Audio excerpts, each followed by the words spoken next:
पागल औरत। तन्नू बेटी की शादी के बाद की रस्में निभाई जा रही थी। दीपा, तुमने लड्डू गोपाल तन्नू की गोद में रखने हैं। यहाँ सामान में मुझे नहीं दिख रहा, कहाँ रख दिया? दीपा की सास बोली, अरे वो तो मैंने मंदिर में ही रखे हैं, अभी लेके आती हूँ, दिमाग से ही निकल गया। दीपा हड़बड़ाते हुए बोली, दीपा सच में तुम बहुत बड़ी पागल हो। बार बार बताने पर भी कोई काम सही से कर लो तो दुनिया इधर से उधर ना हो जाए। सोनू, पति ने आदतन बोला, तुम तो पागल हो, कुछ भी बोलती हो। बेटा, मम्मा तो पागल है, माँ ये तो पागल है, कुछ नहीं पता इसे, आप सिखाओ कैसे करना है इसे। दीपा जैसे ही इन डायलॉग को सुनने की आदी थी, आज भी वो बस हल्के से मुस्कुराते हुए मंदिर की तरफ बढ़ने लगी। तन्नू के ससुराल वाले, अपने रिश्तेदारी के लोग सभी वहां खड़े थे, जो सोनू जी के डायलॉग की प्रतिक्रिया अलग अलग तरीके से मुंह के भाव बनाकर दे रहे थे। तन्नू के चेहरे पर असमंजस का भाव साफ दिखाई दे रहा था।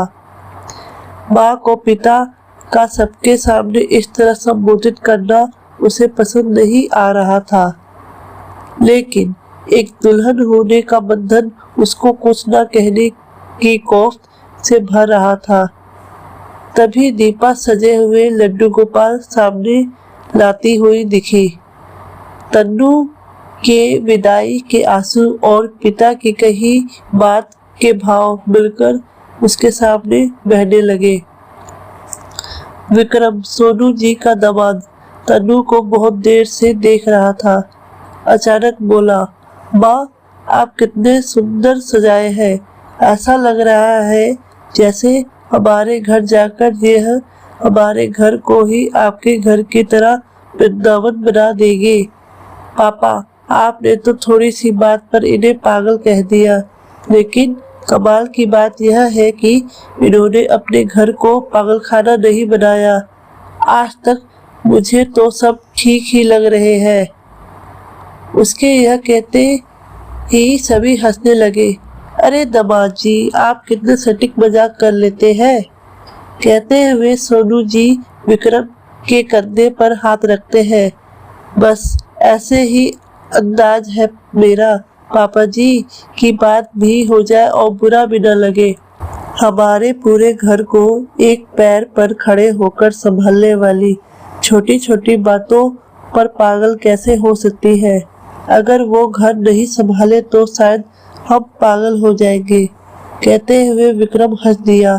सोनू जी को विक्रम की बात का मर्म समझते देर नहीं लगी।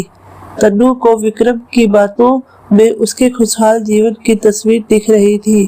दीपा अपनी बेटी की विदाई के आंसुओं में ही एक संतुष्टि का अनुभव कर रही थी।